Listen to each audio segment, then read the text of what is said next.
자, 할렐루야. 여러분은 기도 생활 좀 잘 하세요? 우리가 기도할 때 어떤 마음으로 여러분 기도하십니까? 어떤 마음으로 기도하십니까? 대답이 없어요. 간절한 마음. 그렇죠. 이 말이 제일 먼저 나올 거라 생각했습니다. 우리는 사실 기도할 때요, 기도가 이루어지기를 원하는 그런 간절한 마음으로 기도를 하죠. 가장 먼저. 우리가 무언가를 기도한다는 것은 그것이 우리 힘으로 이룰 수 없거나 혹은 이루어지기를 간절히 원하기 때문일 것입니다.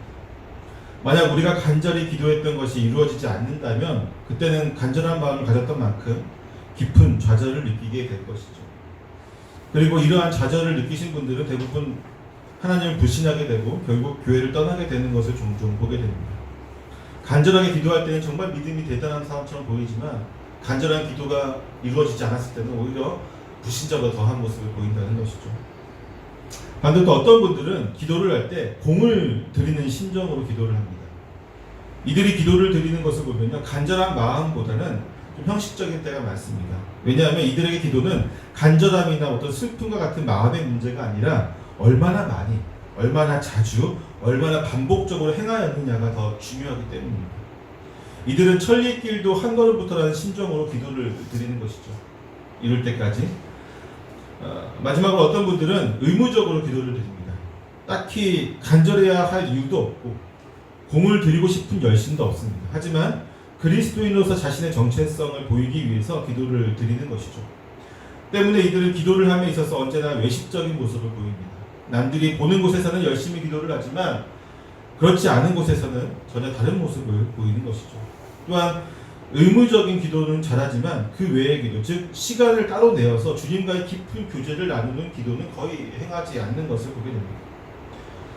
여러분은 어떤 마음으로 기도를 하고 계십니까? 간절하게?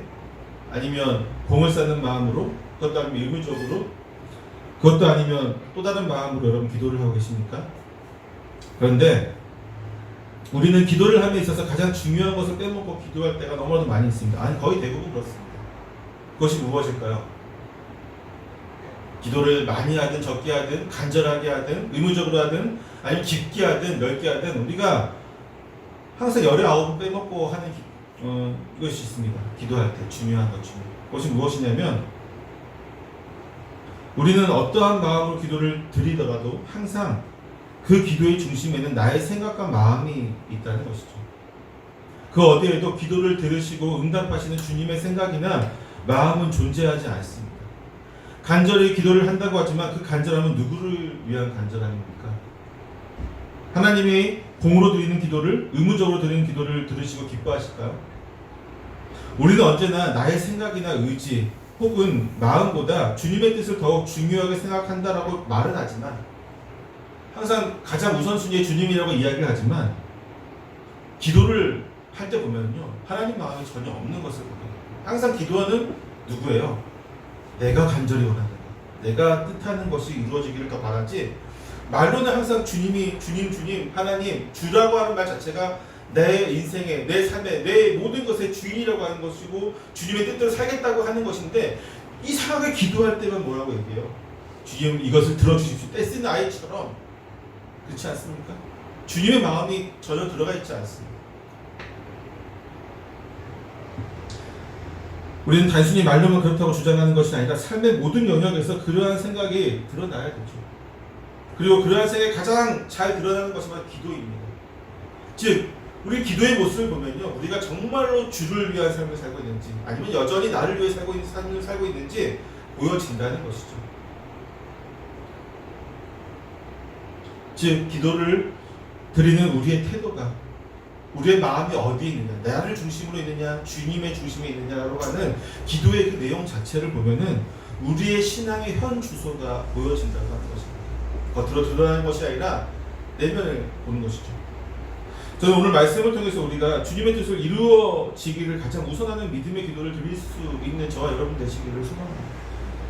아니, 바꿔 말해서 우리의 신앙이 좀 더 발전해서, 좀 더 높아져서, 좀 더 성숙해서 이제는 내 어린아이처럼 내 것만 달라고 주장하는 것이 아니라 우리의 아빠 되시는 그분의 마음을 헤아려서 그분의 뜻이 이루어지기를 기도할 수 있는 저와 여러분 되시기를 축원합니다.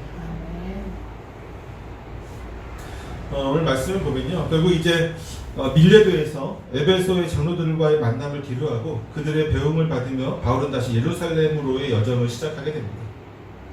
그는 밀레도에서 배를 타고 고스로 갑니다. 이곳은요, BC 5세기에 별로 유명한 곳은 아닌데 히포크라테스가 설립한 의과대학의 고향으로 유명한 곳입니다. 이곳에 잠깐 들렸죠. 그리고 다음날 바울과 일행들은 로도시에 들어가게 되었습니다. 그곳에서 바로 배를 타고 루기아의 남쪽 해안까지 항해하여 바다라에 입항하게 됩니다. 마침 바울의 일하는 바다라항에서 베니게를 건너가는 배를 만날 수 있었습니다. 이 배는 먼저 두로에 입항해서 짐을 풀었습니다. 그리고 이 작업은 한 일주일 정도가 걸렸기 때문에 그곳에서 그 일주일 동안, 그 기간 동안 바울과 그의 일행들은 두로에 있는 교회를 찾아가서 그곳의 제자들과 함께 시간을 보내게 됩니다.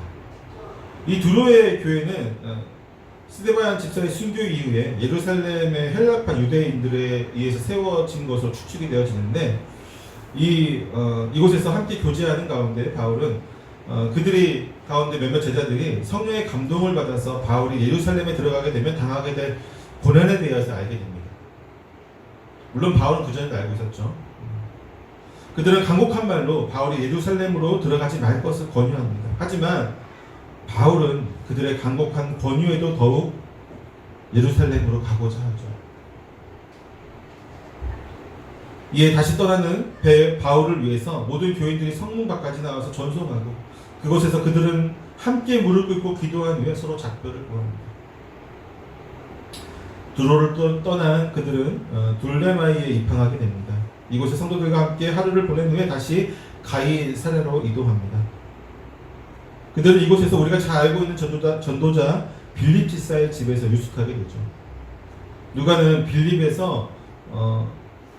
집에서 예언의 은사가 있는 4명의 딸이 있다라고 소개를 하고 있습니다. 하지만 그는 그녀들이 어떤 내용의 예언을 하였는지에 대해서 전혀 언급하고 있지 않습니다. 하지만 며칠 후에 빌립의 집에 선지자 아가보가 방문하게 됩니다. 이 선지자 아가보는 사도행전 11장 27절에서 28절에서 예루살렘의 다른 몇몇 선지자들과 함께 안디옥으로 내려가서 글라우디오 시대의 대기근에 대해서 예언을 하였던 사람 중에 한 명입니다. 넘기지 마세요. 그냥 보세요. 이미 이제 한번 나왔던 사람인데 이 아가보가 다시 이제 이곳에 등장하게 된 것입니다. 여기서 아가보는 구약의 여러 선지자들처럼 말뿐만 아니라 행동을 통해서 앞날을 보여줍니다. 마치 실로 사람 아이야가 솔로몬 왕국이 어떻게 분열될 것인지를 보여주기 위해서 자신의 새 옷을 찢은 것처럼 또는 이사야가 애굽 사람들이 아수르에게 어떻게 포위되어 끌려갈지를 보여주기 위해서 벗은 몸과 발로 행했던 것처럼, 그리고 에스겔이 예루살렘의 복제 모형을 만들어서 그것을 직접 에워싸움으로써 바벨론 군사가 예루살렘을 포위할 것을 흉내냈던 것처럼 아가보 역시 바울의 허리띠로 자기 자신을 결박함으로써 바울이 예루살렘에서 결박당할 것임을 예언합니다. 아가보의 예언을 듣고 바울의 일행들과 가이사랴에 있었던 그리스도인들은 다시 한번 바울이 예루살렘에 올라가지 말 것을 울면서 간절하게 말리기 시작합니다. 하지만 바울 자신은 이미 주 예수의 이름을 위해서 결박당할 뿐 아니라 예루살렘에서 죽을 것도 각오하였노라 하고 단호하게 결심을 고백합니다. 그러자 그들은 자신들이 아무리 바울을 말려도 그가 그 말을 듣지 않을 것을 깨닫고 주의 뜻대로 이루어질 것을 기도하는 것으로 그들의 마음을 내려놓습니다. 즉 이후의 모든 일을 누구에게 맡긴 것입니까? 주님께 맡긴 것입니다. 본문에는 두 번에 걸쳐서 바울의 예루살렘행을 말리는 장면이 등장을 합니다. 4절에서 한번 나오고요, 11절에서 12절에 한번 나오는데, 한 번은 두로에 있었던 제자들이며 또 한 번은 가이사랴 빌립의 집에서 있었던 일입니다. 그리고 이 두 번의 권면의 특징을 보게 되면 성령께서 그들에게 바울이 예루살렘에 도착하게 되면 당하게 될 일들을 직접적으로 보여주셨고 알려주셨다는 것입니다. 그런데 성령에 의해서 그 사실을 알게 된 이들의 반응이 전혀 다른 것을 보게 되죠. 바울의 동역자들은 그가 예루살렘에 가지 말 것을 간곡하게 만류하는 한편, 바울은 자신이 예수의 이름을 위해서 결박당할 뿐 아니라 예루살렘에서 죽을 것도 각오하였다는 결심을 분명히 전하고 있습니다. 둘 다 알고 있지만 바울과 바울의 동역자들은 전혀 반대되는 말을 하고 있죠. 그렇죠?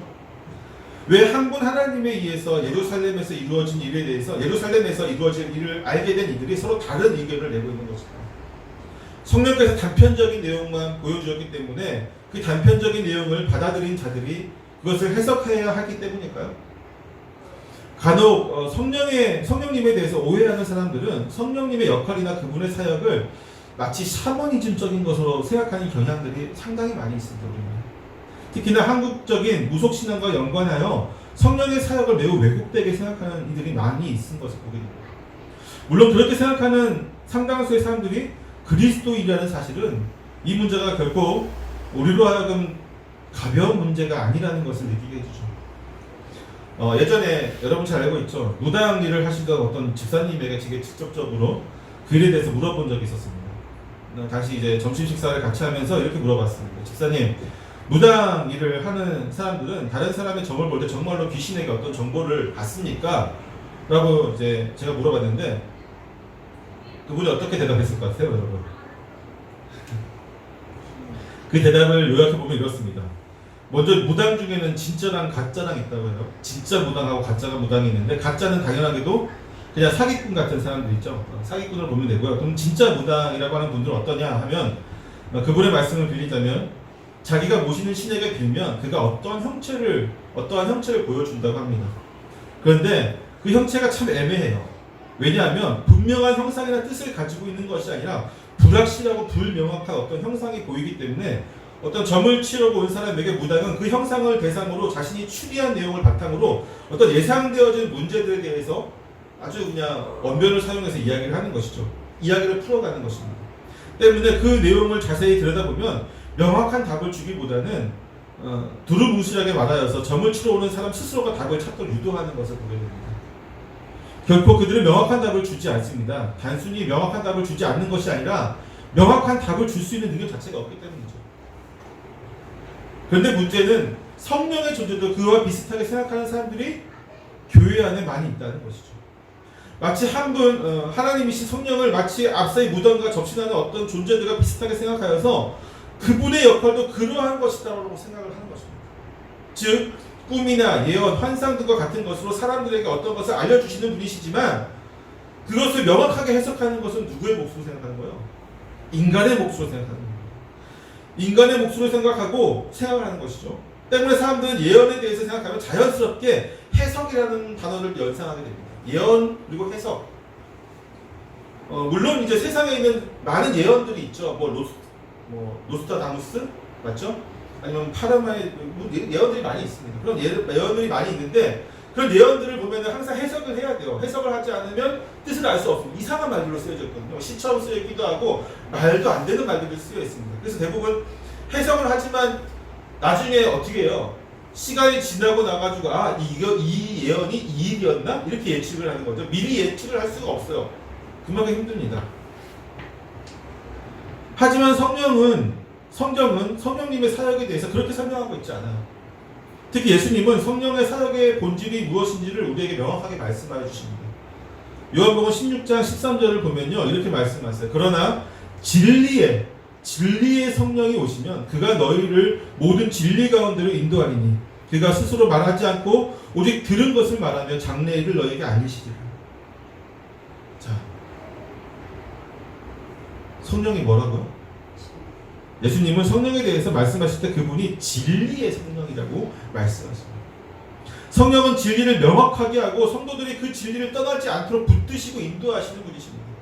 때문에 그분은 장래의 일을 우리에게 알리실 때도 그 일을 명확하고 분명한 메시지를 주십니다. 희미한 상징이나 알 수 없는 말들을 나열하여서 그것을 해석하며 애를 쓰게 만드시는 분이 아니라고 하는 것이죠. 누가복음 2장에 보면 시므온이라고 하는 사람이 나옵니다. 누가복음 2장 25절에 32절을 좀 볼까요? 누가복음 2장 25절에 32절입니다. 누가복음 2장 25절에 32절 찾았습니까? 같이 한번 읽어보겠습니다. 시작. 예루살렘에 시므온이라 하는 사람이 있으니 이 사람은 의롭고 경건하여 이스라엘의 위로를 기다리는 자라. 성령이 그 위에 계시더라. 그가 주의 그리스도를 보기 전에는 죽지 아니라 하는 성령의 지시를 받았더니 성령의 감동으로 성전에 들어가매 마침 부모가 율법의 관례대로 행하고자 하여 그 아기 예수를 데리고 오는지라. 시므온이 아기를 안고 하나님을 찬송하여 이르되 주제여 이제는 말씀하신 대로 종을 편하게 놓아 주시는도다. 내 눈이 주의 구원을 보았사오니 이는 만민 앞에 예비하신 것이요 이방을 비추는 빛이요 주의 백성 이스라엘에 나타나신 영광이니이다 하니, 이 시므온은 성령으로부터 주의 그리스도를 보기 전엔 죽지 아니하리라는 분명한 메시지를 들었습니다. 그리고 성령은 단순히 예수님을 보기 전에 죽지 않을 것이라는 사실만을 알려주신 것이 아니라 그리스도를 보는 순간 그분인 것을 알아보고 그분이 행하신 모든 일들을 온전히 깨닫도록 시므온을 명확한 진리 가운데로 인도하시죠. 결코 시므온이 오해할 만한 작은 요소도 생기지 않도록 단순하면서도 명확하고 또 명료한 답으로 인도하시는 것입니다. 또한 오순절 성령 강림 사건을 생각해도 마찬가지죠. 그날 마가의 다락방에 모여서 기도하던 중에 성령이 강림하여서 그곳에 있었던 이들은 성령 충만함을 받아서 성령의 다른 언어들을 말하도록 인도하십니다. 하지만 이들 중에 자신이 말하는 색다른 언어를 이해하지 못하는 사람은 없었습니다. 처음 말하는 언어지만 자신들이 이야기하는 내용을 이해하지 못하는 사람이 없었다는 것이죠. 비록 처음 사용한 언어고 복음의 진리를 품고 있는 말이었지만 그 누구도 자신이 말하고 있는 것의 뜻을 이해하지 못하는 사람이 절대로 없었다는 것입니다. 또한 구약에서도 하나님이 보내신 선지자들은요, 하나님의 뜻을 명확하고 정확하게 전했죠. 결코 변하지 않은 진리를 선포했습니다. 내가 환상을 봤는데 왕이시여 이것이 무슨 뜻일까 다시 한번 생각해 보십시오. 이렇게 말한 선지자가 없었어요. 그렇죠? 하나님이 어떻게 하실 겁니다. 이스라엘 멸망할 겁니다. 유다가 멸망할 겁니다. 왕이 다시 죽을 겁니다. 정확하게 얘기했죠. 재앙이 어떻게 임할 겁니다. 두루뭉실하게 가르쳐준 적이 없어요. 물론 이제 깊게 들어가면 묵시 문학이라고 해서 이제 뭐 다니엘의 묵시라든지 어떤 요한계시록의 분물은 좀 있긴 하지만 대부분 그렇지 않다는 것이죠. 그 내용은 또 너무 또 깊은 내용이니까 나중에 하기로 하고요. 결국 이제 성령께서는 필요할 때에 우리에게 주시는 그 메시지가 정확하지 않은 것을 원치 않다는 겁니다. 성령님이 인도하시는 명확한 진리는 변화되지 않습니다. 즉 인간의 생각이나 선택에 의해서 하나님의 계획하신 뜻이 변화되지 않는다는 것이죠. 결국 성령께서 우리에게 장래일을 알게 하신 것은 하나님이 그 일을 계획하셨고 그 일을 먼저 알게 된 이들이 하나님의 뜻을 더욱 위해서 더욱 힘쓰는 삶을 살도록 인도하기 위함이었습니다. 그렇죠? 하나님은 불변하시는 분이시기 때문에 그 어떠한 예언도 가변적인 것이 되지 않습니다. 즉 우리가 생각하듯이 일반적인 예언은 어떻습니까? 어떤 예언을 받아요. 환란이라든지 어떤 예언을 받게 되면은 예언을 통해서 어떤 받을 환란을 피하기 위해서 준비하거나 혹은 미리 준비해서 그 예언이 이루어지지 않도록 방비하는 것이라고 생각을 하죠. 우리는. 하지만 예수님께서 하나님께서 우리에게 주신 예언은 그런 것이 아닙니다. 반드시 이루어지는 예언입니다. 우리가 대비해서 피하거나 아니면 우리가 방비해서 이 예언이 이루어지지 않는 예언이 아니라 반드시 이루어지고 하나님께서 이루시겠다 이렇게 하겠다고 하는 하나님의 뜻인 거죠. 그렇다면 그리스도인들은 어떻게 해야 되냐면 그 예언을 받았으면 그리스도인들은 주의 뜻에 따라서 더욱 정진할 수 있도록 해야 됩니다. 때문에 변화하는 예언이나 환상 혹은 꿈은 성령이 우리에게 보여주신 것이 아니라는 사실을 우리가 분명하게 해야 되겠죠. 예전에 어떤 선교단체에서 요엘서 2장 8절 말씀, 그 후에 내가 내 영을 만민에게 부어주리니 너희 자녀들이 장래일을 말할 것이며 너희 늙은이들은 꿈을 꾸며 너희 젊은이는 이상을 볼 것이며 라는 말씀을 들어서 청년들에게 성령을 받아서 환상을 보아야 한다라고 강조한 적이 있습니다. 지금도 좀 그런 것 같긴 하지만 제가 사역을 하면서 이러한 분들을 만나면 그들의 이야기는 거짓말 조금 못하면요 처음부터 끝까지 환상으로 시작해서 환상으로 끝나는 이야기를 합니다. 자기가 어떤 환상을 봤는데 환상이 어떻게 또 하나님께서 주셨는데 이런 환상도 주셨고, 왜냐하면 이들에게 이 환상은요 하나님이 자신에게 주신 예언과 같은 것이기 때문입니다. 하나님이 주신 예언인데 감히 그 무엇과 비교할 수 있겠습니까? 정말로 하나님이 주신 예언이 맞다면 그렇겠죠. 정말 저도 그럴 것 같습니다. 만약 그들이 보았던 환상이 정말로 하나님이 주신 예언적 메시지라면 그들이 보았던 환상대로 살고 있을 것입니다. 예를 들어서 어떤 사람은요, 제가 군대에서 만났던 사람인데 제 소대장이었습니다. 어느 날 저를 불러가지고 제가 이제 선교단체 간사 출신이니까 이렇게 교회에 대해서 얘기하고 싶었나 봐요. 기독 말씀에 대해서 이렇게 얘기하는 가운데 저에게 자신은 하나님에게 이제 교사가 되는 환상을 받았다고 해요. 그 중고등학교 교사가 되어서 많은 이들을 하나님의 품으로 인도하는 환상을 하나님이 주셨다고, 자기는 언젠가는 그것이 될 거다라고 얘기를 하고 있었습니다. 그래서 자신은 비록 지금 다른 길을 가고 있지만 결국은 중고등학교 교사가 되어서 그렇게 할 것이다 라고 말을 해왔습니다. 그는 정말로 그렇게 되었을까요? 근데 심지어는 환상을 한 개만 본 것도 아니에요. 그거 외에도 3개를 봤더라고요. 도대체 뭐가 하나님 말씀인 건지 다 다른 환상을 봤는데, 또 제가 부교육자 사역을 하는 중에 이 선교단체에 속한 분들이 전도여행을 다니는 것을 몇 번 만난 적이 있습니다. 그분들이 들으시면 조금 기분 나쁘실 수도 있지만 제가 한 3번 정도 그분들을 만났는데요. 그분들이 제가 있던 교회 사무실로 오셔서 한결같은 말씀을 하십니다. 하나님이 오늘 밤 이 교회에서 묵으라고 우리를 보내셨다라고 하는 말씀이죠. 물론 환상을 통해서 어떤 형상을 보아서 이 교회로 왔다거나 아니면 어느 쪽으로 가라고 하는 음성을 들었다고 말합니다. 이쪽으로 가라고 하면 교회가 있을 것이다. 결국 그들의 말은 하나님이 자신들을 이 교회로 보내셨다는 것이죠. 근데 만약 정말로 하나님이 그들을 보낸 것이라면 그들은 반드시 그 교회에 유숙해야만 합니다. 왜? 하나님의 뜻이니까요. 하지만 안타깝게도 저는 당시 부교역자였기 때문에 제가 아무리 그들을 배려해서 교회에 유숙할 수 있도록 하고 싶은 마음이 있을지라도 담임 목사님이 물어봐야 되잖아요. 이 3번 경험이 있었는데, 물론 각각 다른 교회였어요. 제가 다른 교회였는데 한 번만 제가 재워드리고 2번은 담임 목사님이 안 된다고 하셨기 때문에 재워드릴 수가 없었습니다. 하나님의 뜻일까요? 또한 신사도 운동을 주도하는 사람들도 예언과 환상에 대해서 자주 언급을 합니다. 거의 매일 얘기를 하죠. 심지어 매일 하나님의 음성을 듣는다고 말하는 사람들도 있습니다. 그런데 그러한 모든 예언과 환상이 다 이루어졌습니까? 아니면 분명하고 명확한 뜻을 성령께서 보여주셨습니까? 그들이 말하는 패턴도 보면 앞서 말했던 무덤들과 비슷합니다. 하나님이 자신에게 분명하게 보여줬다는 말은 하지만 그것이 이루어지지 않았을 때는 그 환상이 사실 그런 뜻이 아니었다라고 말을 번복하죠. 자신이 잘못 해석한 것으로 얘기하는 거예요. 그러면 뭐예요? 하나님의 분명한 뜻을 보여주는 것이 아닙니까? 아니면 우리의 기도로 하나님이 그 예언을 잠시 유보하셨다고 이야기를 하기도 합니다. 이 말은 바꿔 말해서 하나님을 자신의 뜻대로 조정할 수 있다라고 말하는 것과 똑같아요. 신사도 운동을 하는 사람들의 가장 큰 우려점 중에 하나는 그들이 하나님을 조종한다는 식의, 물론 그들은 그렇게 얘기하죠. 하지 않죠. 그러나 그 말을 자세히 들어보면 하나님이 이렇게 예언했대요. 지난번에 몇 년 전인가요? 남북한의 전쟁이 나서 여기가 완전히 이렇게 될 거라고, 3개월 남았다고 외국의 어떤 예언자가 와가지고, 아프리카 무슨 예언자가 오고, 저기 신사도 운동을 하는 서울의 큰 교회에 예언자 몇 명 와서 그렇게 예언했죠. 근데 안 이루어졌잖아요. 우리가 열심히 기도해서 하나님의 뜻을 유보했다.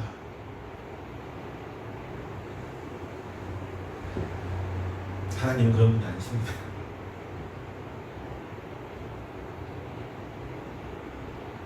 성령께서는 이렇게 분명하게 하나님의 뜻을 알려주시는 분이신데, 그렇다면 왜 바울과 다른 이들의 뜻이 달랐던 것일까? 이게 중요한 거겠죠. 왜 성령께서 알려주신 하나의 사건을 서로 다른 입장에서 말하고 있는 것일까?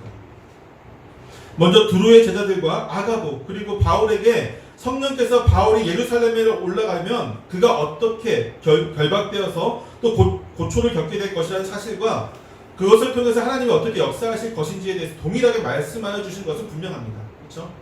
바울과 이들에게 다르게 말씀하신 것이 아니라 동일한 것을 말씀해 주셨다는 거죠. 즉 누구에게는 가라고 하시고 누구에게는 가지 말라고 말씀하시는 것이 절대로 아니라고 하는 것이죠. 그들은 모두 하나님의 뜻이 무엇인지를 분명하게 알고 있었습니다. 즉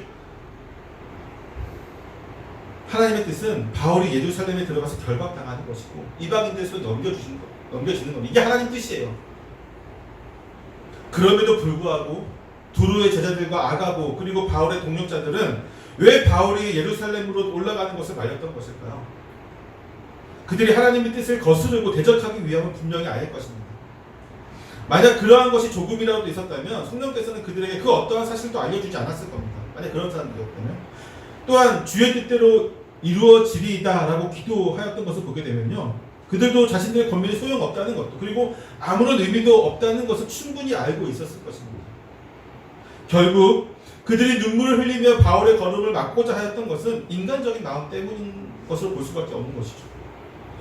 머리로는 분명하게 하나님의 뜻을 알고 있어요. 또 이해하고 있지만 마음으로는 그것이 충분히 용납되어지지 않는 것입니다.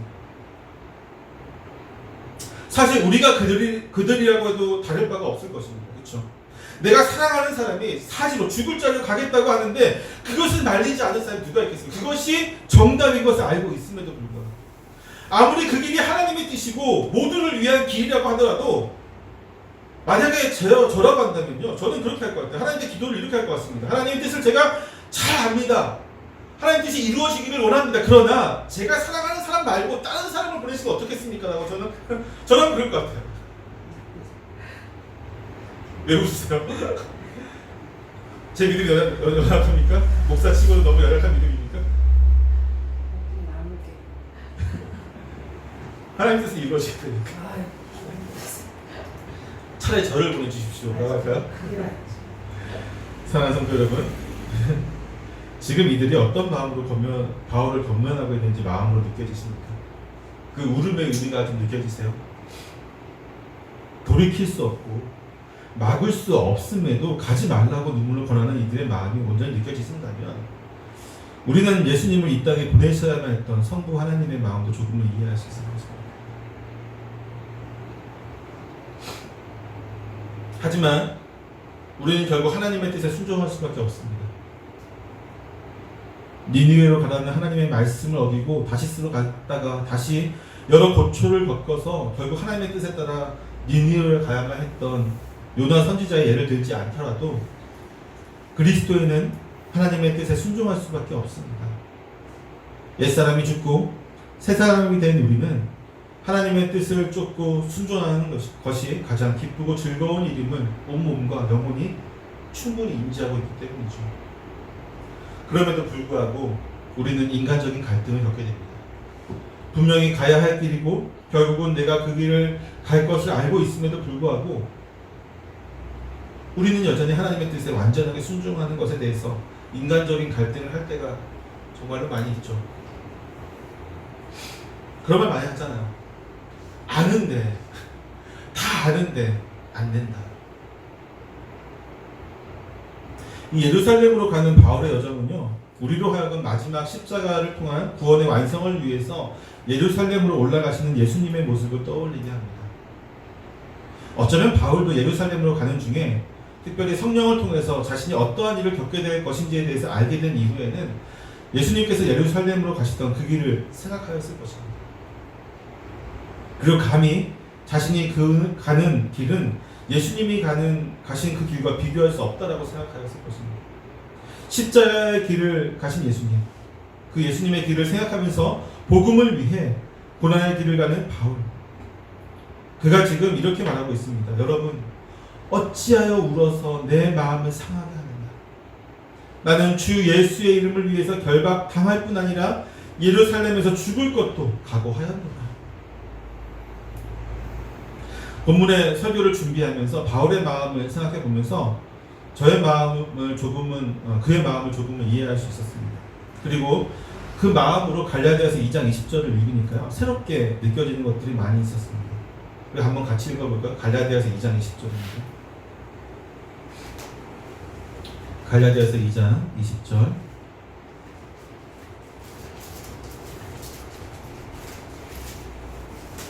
다 찾았으면 같이 있습니다. 다 찾았나요? 갈라디아서 2장 20절 시작. 내가 그리스도와 함께 십자가에 못 박혔나니 그런즉 이제는 내가 사는 것이 아니요 오직 내 안에 그리스도께서 사신 것이라. 이제 내가 육체 가운데 사는 것은 나를 사랑하사 나를 위하여 자기 자신을 버리신 하나님의 아들을 믿는 믿음 안에서 사는 것이라. 아멘. 지금 갈라디아서가 이제 아마 이때쯤 쓰여졌을 거라고 생각되거든요. 정확히 언제 쓰여진지는 정확히 모르지만 여기 결박당할 때 요 전후로 해서 쓰여진 것으로 생각되는데 바울의 3차 여행 끝에쯤 생각될 수 있는데 지금 바울이 어때요? 내가 예루살렘으로 가는 것은 예수님께서 예루살렘으로 십자가의 길을 걸어가셨던 그 길을 생각하면서 갔을 거 아니에요. 그렇죠? 그러면서 내가 그리스도와 함께 십자가에 못 박혔다라고 얘기하고 있어요. 이것은요, 복음의 진리만으로 이해하게 하는 것이 아니라 실질적으로 그가 그러한 마음으로 예루살렘으로 갔었기 때문에 할 수 있는 고백입니다. 그는 나를 사랑하사 나를 위하여 자기 자신을 버리신 하나님의 아들을 믿는 믿음 안에서 사는 것을 위해서 그 길을 걸어갔다. 즉 내가 사는 것은 내가 지금 살아있는 게 아니라 내가 주를 위해서 거기를 걸어가고 있다. 로마서 14장 8절을 말씀 보면요, 이렇게 말씀합니다. 우리가 살아도 주를 위하여 살고 죽어도 주를 위하여 죽나니 그러므로 사나 죽으나 우리가 주의 것이로다. 우리는 그의 결단과 마음을 분명히 엿볼 수 있습니다. 로마서가 어디서 쓰여졌다고 그랬죠? 밀레도 전에 어디 있었어요? 고린도 교회에 있었잖아요. 그렇죠? 마게도냐 고린도 교회에 있을 때에 로마로 보내는 이 편지를 썼단 말이죠. 그러면서 그가 이미 그때 예루살렘으로 돌아가면 자기가 어떻게 될지 이미 알고 있었던 것 같아요. 우리가 죽어도 주를 위해 죽고 살아도 주를 위해 살고, 그런 마음으로 로마서에다 편지를 썼던 것 같습니다. 주 예수를 위해서 우리는 무엇을 각오하며 이 길을 걸어가고 있을까요? 여러분은 그것을 위해서, 주를 위해서 무엇을 내놓을 수 있습니까?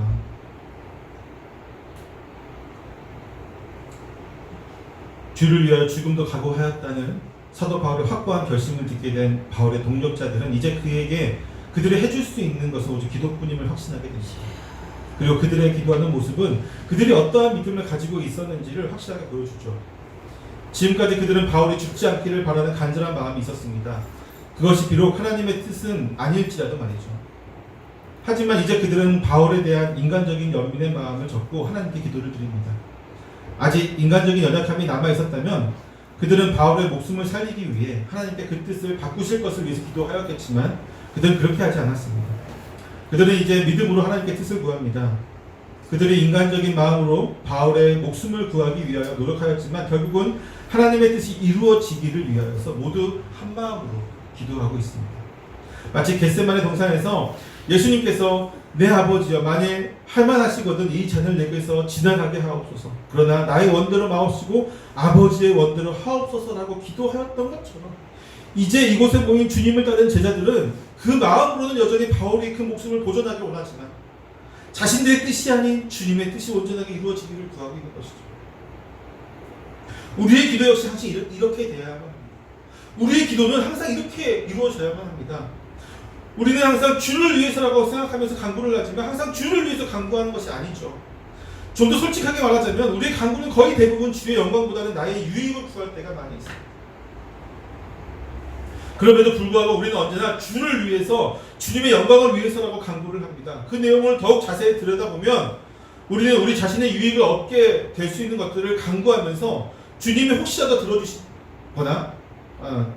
들어주시지 않거나 혹은 더욱 잘 들어주시기를 바라는 마음으로 우리의 유익에는 주님의 영광이 조금은 있을 거라는 마음을 가지고 이것을 더욱 크게 만들어서 마치 전부인 양 기도를 하는 것이죠. 사실 우리의 이익이 이만큼이고 거기에 주님의 영광은 요만큼 있는데 주님 이게 주의 영광을 위한 것이니까 다 들어주셔야 됩니다. 맞아요? 틀려요? 이렇게 우리는 항상 주님의 영광보다는 나의 유익이 더 우선순위에 있는 것을 자각하지 못하고 주님의 뜻이 아닌 나의 뜻을 이루기 위해 더욱 열과 성을 다해서 기도를 합니다. 사랑하는 성도 여러분, 우리의 기도는 하나님의 뜻이 이루어지기를 위한 기도일까요? 아니면 나의 뜻이 이루어지기를 위한 기도일까요? 아니면 주님을 위하여란 말로 나 자신을 포함한 모든 사람을 속이는 기도를 하고 있는 것일까요? 우리는 그 어떤 기도를 드린다 할지라도 혹여 전심으로 주님의 영광을 위해서 기도를 드린다고 할지라도 항상 그 마지막에는 주님의 뜻이 이루어지기를 온전히 기도와 간절한 마음으로 기도를 해야 합니다. 혹시라도 우리의 욕심이 기도에 조금이라도 들어갔을지라도 오직 주님의 뜻만이 이루어지기를 간절히 바라는 마음으로 기도를 해야 되겠죠.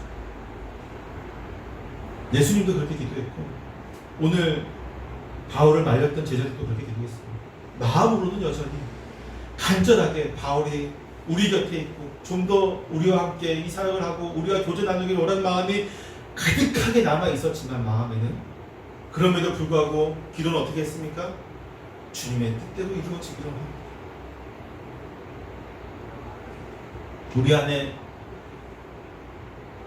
어떤 기도가 있는지 모르겠지만 그 모든 간절함은 다 결국 우리의 마음속에 있는 욕심이 발단이 될 때가 많습니다. 혹은 어떤 우리의 마음은 우리가 주체할 수 없을 만큼 항상 우리를 뒤흔들도록 만들죠. 오늘 본문에 나왔던 이 제자들도 하나님의 뜻이 분명히 무엇인지를 알고 있었습니다. 그리고 그것이 반드시 이루어질 것을 알고 있었습니다. 그럼에도 불구하고 마음이 어땠어요? 하나님 뜻과는 반대되는 마음을 갖게 됐잖아요. 우리의 마음은 그럴 수밖에 없어요. 아무리 믿음이 좋아도 이 마음은 결국은 요동칠 수밖에 없습니다. 하루에도 몇 번씩 우리 마음은 왔다 갔다 해요. 예수님을 정말 잘 믿는 마음인 것 같다가도 예수님을 배반하는 마음이 돼요. 이 마음을 항상 그렇습니다. 때문에 우리는 마음과 상관없이 이렇게 기도를 해야 돼요.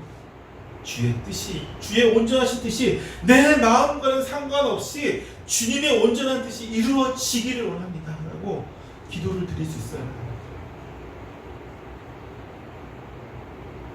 사랑하는 성도 여러분, 오늘 말씀에서 우리는 바울의 예루살렘 행을 막고자 권면하였던 이들의 마음과 그럼에도 일사각오의 마음으로 나아가기를 다짐하였던 바울의 마음을 보았습니다.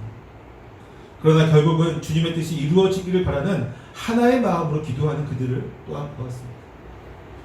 우리는 결국 그들과 비교하기도 부끄러운 연약한 믿음의 백성들이지만 그들의 큰 마음이 저와 여러분에게 온전하게 전해지기를 원합니다. 그리하여 해서 주님을 위한 선택 앞에서 오직 주님만을 바라볼 수 있는 저와 여러분이 되시기를 정말로 간절히 소망합니다. 그 어떠한 마음일지라도 내 마음보다는 주님의 뜻이 먼저 이루어지기를 고백하고 기도하는 저와 여러분이 됩시다. 기도하겠습니다. 하나님, 이 시간 우리와 함께 계시며 인도하여 주시며 감사를 드립니다. 저희가 항상 기도를 드릴 때 우리 욕심으로 기도를 드렸던 많은 날들을 기억해 봅니다. 그러한 우리의 연약함들을 주님께서 너무나 잘 아심에도 불구하고 우리가 그렇게 기도드렸던 모든 것들이 참으로 부끄럽게 느껴지는 것은 우리가 여전히 그러한 상태에 놓여있기 때문임을 고백합니다. 주님, 우리의 마음은 우리가 어떻게 할 수 없지만 우리의 마음을 우리가 다스리고 오직 주님만을 향하고 나아갈 수 있도록 만들 수는 없지만 우리가 기도할 때 그리고 또한 우리가 삶 속에서 어떠한 상황에 놓여있을지라도 우리 마음이 비록 지금 슬프고 우리 마음이 비록 지금 절망 가운데 있고 우리 마음이 비록 지금 분노 가운데 있고 우리 마음이 비록 지금 어려움 가운데 있을지라도 우리의 뜻이 아닌 주의 뜻이 먼저 이루어지기를 고백하며 나아가는 저희 모두가 될 수 있도록 인도하여 주시옵소서. 예수님의 이름으로 기도합니다. 아멘. 다 같이 자리에서 일어나셔서 찬송가 635장 부르시고 예배를 마치도록 하겠습니다.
악에서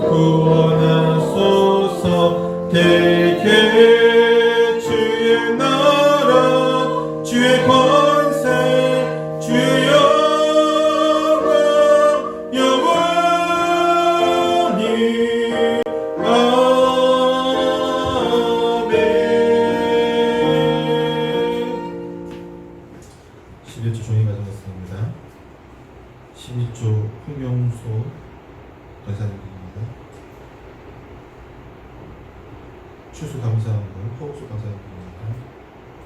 이사원군 거창도 아직서는 주령군 박경입니다. 기도하겠습니다. 주님,